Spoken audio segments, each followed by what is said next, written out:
Hello, I'm Cleo and I'm a patient expert from Parathyroid UK. Hello, this is my hyperparathyroid story, my experience. I'm 46 years old, as well as being a volunteer at Parathyroid UK. I'm a mother of 2 young boys and also a part-time swimming teacher and a freelance creative art worker. I received my primary hyperparathyroidism diagnosis at the age of 41, a year to the day that I'd given birth to my first son, having previously experienced 5 early miscarriages. My parathyroidectomy of a fairly sizable right-sided superior adenoma was performed by Mr. Greg Sadler in Oxford in July 2018. These 3 parathyroid glands were visualised during surgery, but not the 4th gland, which was assumed ectopic. My parathyroid levels dropped to the low end of normal range after my surgery. At the time of my diagnosis, my endocrinologist described my parathyroidism as mild, my parathyroid level being 14, calcium 2.72 and vitamin D 50. In my case, I feel I had symptoms that tended to flare up during periods of my life, and perhaps calcium and parathyroid levels were fluctuating and making me feel worse at certain times. I think my hyperparathyroidism may have begun in my mid to late teens with severe panic attacks that seemed to come out of nowhere. Nausea, heart palpitations, anxiety and weight loss just seemed to all come on very suddenly, and they lasted for approximately about 2 years.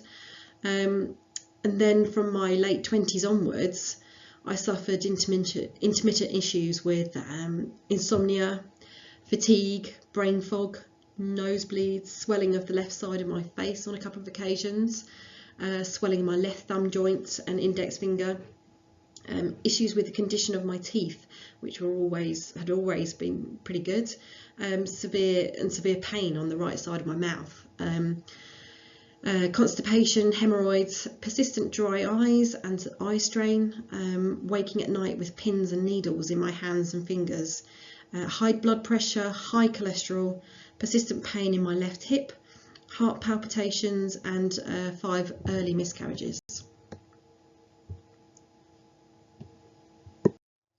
Eventually, at the age of 41, I had a successful pregnancy.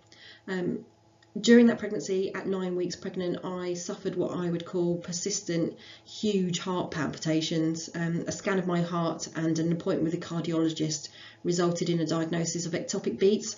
I was admitted to hospital during my final trimester to monitor my and treat my high blood pressure. In the 6 months after giving birth, I began to experience what I would describe as debilitating symptoms, exhaustion that was flooring me, putting me in bed for hours every weekend. Feeling as though a heavy weight was dragging my body to the floor. I struggled to stand up for long periods of time. I started to experience cold sweats and breathlessness that on short walks that were making me feel very anxious, and a feeling as though my bones and my joints were very sore, piping hot and on fire, and I found it very difficult to try to lose weight.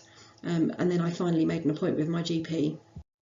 With my recovery, I had put all of my symptoms down to my pregnancy and the long induction and the emergency C-section and the weight that I was carrying. My GP attempted to reassure me that my symptoms were down to my body just adjusting to be a new mum. However, my GP decided to test my calcium levels along with my full blood count, and my result came back high, and I was called back for a repeat test. In my case, I was able to access private healthcare, and I received very swift treatment and appointments using well-respected NHS doctors. I had an ultrasound and kidney scans and urine and blood tests and was diagnosed with primary hyperparathyroidism. And I then met with my surgeon, who performed a very quick vocal cord check.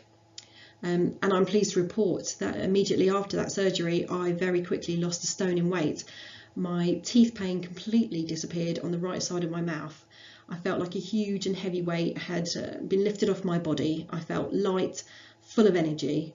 My hip pain and bone pain disappeared. My blood pressure lowered to normal levels, and my eye issues also disappeared, as did my heart palpitations and pins and needles. And at the age of 45, I then went on to experience another successful pregnancy. This time I had no issues with my blood pressure during that pregnancy or teeth pain. However, I did receive a diagnosis of gestational diabetes. And I just feel now that I'm so passionate about this, and the years that I suffered these symptoms that were bubbling underneath for years and not joining the dots with them, and just feeling pretty rubbish. I just don't want other people to go on to suffer the same, and it's a miserable condition, a miserable disease that with a very simple test or simple variety of tests can help diagnose this and go on to have surgery and bring back some quality of life. Thank you very much.